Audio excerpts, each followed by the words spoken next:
Hello friends, good morning. मु Ajay news आम ओडिया रे आपनको स्वागत। आज तारीख 23 सेप्टेम्बर मंगलवार। चलतु जानिबा आज सबकिछि टॉप न्यूज अपडेट। देश विदेश ठू आरंभ करी ओडिशार समस्त गुरुत्वपूर्ण खबर।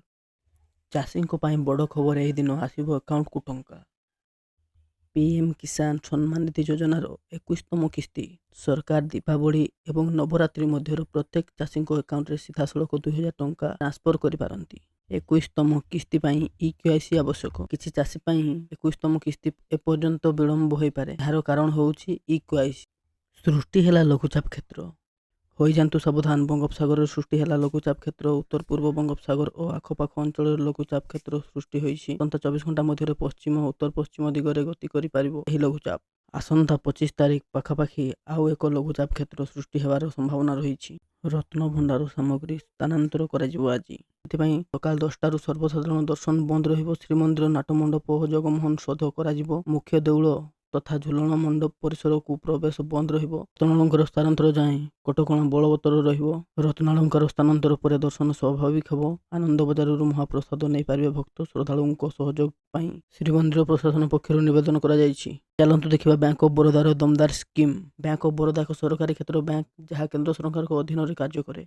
यही सरकारी क्षेत्र में बैंक जार ग्राहक मान आकर्षणीय स्थिर जमा एफडी सुध हार प्रदान करे। बड़ौदार आपण सर्वनिम्न 7 दिन सर्वाधिक 10 वर्ष पर्यंत एफडी अकाउंट खोली पारे। बैंक ऑफ बड़ौदा एफडी उपर 3.50% रु 7.20 पर्यंत सुध हार दे। बैंक ऑफ बड़ौदा 3 वर्ष एफडी उपर 7.10% पर्यंत सुध हार प्रदान करे।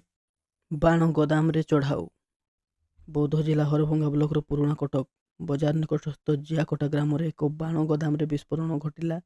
फल 2 जन मृत्यु होता बेले 12 जन गुरुतर पड़े। पुलिस बाण गोदाम पहुंचला बेलू पुराणा कटक लोक कांटी घर समेत 3 स्थान में चढ़ाऊ कर प्रचुर परिमाण बाण जबत कर मासरे भिजिलांस हाथ में 199 बाबू। राज्य में मात्र 15 मासरे भिजिलांस हाथ में धरा पड़ी 199 सरकारी बाबू। आज एने विधानसभा मुख्यमंत्री मोहन माझी लिखित उत्तर रखिंट। निज देश में एयर स्ट्राइक कला पाकिस्तान।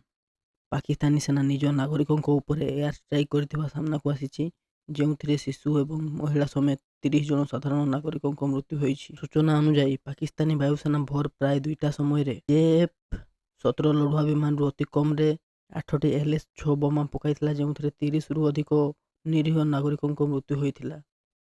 एणिकी सस्ता है सीमेंट। प्रमुख जीएसटी परिवर्तन अंश स्वरूप जानवाहन और आवासिक घर उपर जीएसटी रे परिवर्तन करा जायछि। जीएसटी रो परिवर्तन जो सीमेंटर दर मध्य कम हो जाइछि। हाथी आक्रमण रे जणे गुरुतर हेले केन्दुझर जिला नयाकोट थाना भूया जुआंग पीढ़ी रेंज अंतर्गत दौड़ा गाँव गोविंद मुंडा पुओ सुनिया मुंडा। मिली सूचना मुताबक सुनिया धान बिलक जाइथिबा बेले एक दंता हाथी हाबुड़े पड़ जाइथिले।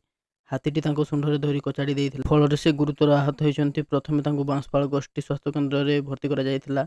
अवस्था संकटापन्न